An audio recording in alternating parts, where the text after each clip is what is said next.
ఇప్పుడు చాలా మంది ఏమంటున్నారంటే Harihara Veera Mallu trailer fake news, డబ్బులు బ్రో కొంచెం ముందర పెట్టరా బ్రో, పబ్లిక్ నిజం అనుకోవచ్చా? పబ్లిక్ టాక్ ఇండస్ట్రీలో 10 సినిమాలు ఫ్లాప్ అయినాక ఒక సినిమాతో ఇండస్ట్రీ హిట్ కొట్టింది. అంటే ఏ రేంజ్ లో ఉంటుందో మా పవర్ స్టార్ అన్న ఫ్యాన్స్ కానీ, పవర్ స్టార్ అన్న క్రేజ్ కానీ ఎవరికేం తెలుసు.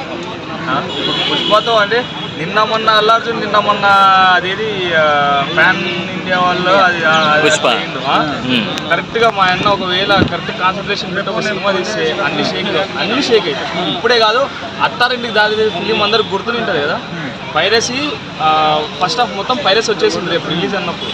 అట్లాంటిది కూడా ఇండస్ట్రీ హిట్ కొట్టింది. అదే మరి ఎందుకు ఈయన గురించి, ఈయన సినిమా గురించి కావచ్చు, రాజకీయ జీవితం గురించి కావచ్చు, ప్రతి దానికి ఎందుకు ట్రోల్ చేస్తున్నారు? మరి బతుకుతారు అందరికి ఉండాలి.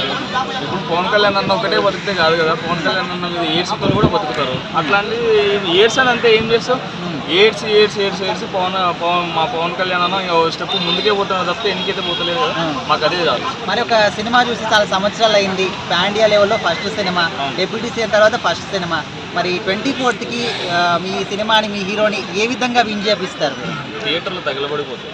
గతంలో చూస్తుంటూ ఉన్నాం భీమ్లా నాయక్, అదేదో వకీల్ సాబు, థియేటర్ల స్పీకర్లు పేలిపోయినాయి, థియేటర్లు చినిగిపోయినాయి, అవి అని. ఈసారి అంట కాదు, సీట్లు కూడా పైకి లేసింటాయి, 4DX అట్లా ఉంటుంది. ఖచ్చితంగా ఈ ఫిలిం కూడా భారీ ఎత్తున ఫస్ట్ ఓపెనింగ్ కలెక్షన్స్ వస్తాయి, అన్ని రికార్డ్స్. పుష్ప అన్నది ఆ సినిమా మళ్ళా గుర్తు చేసుకోవాలంటే కూడా భయపడతారు, అట్లాంటి కలెక్షన్ వస్తాయి. ఏం చెప్తారు మరి ఇట్లా అన్న వాళ్ళ గురించి ఏం చెప్తామన్నా, చేయండి అన్న, వాళ్ళు బతకాలి కదా నా, అందరూ బతకాలా, అట్లా బతకని ఏడ్స్ అని ట్రోల్ చేస్తుంది ఏమైనా కానీ.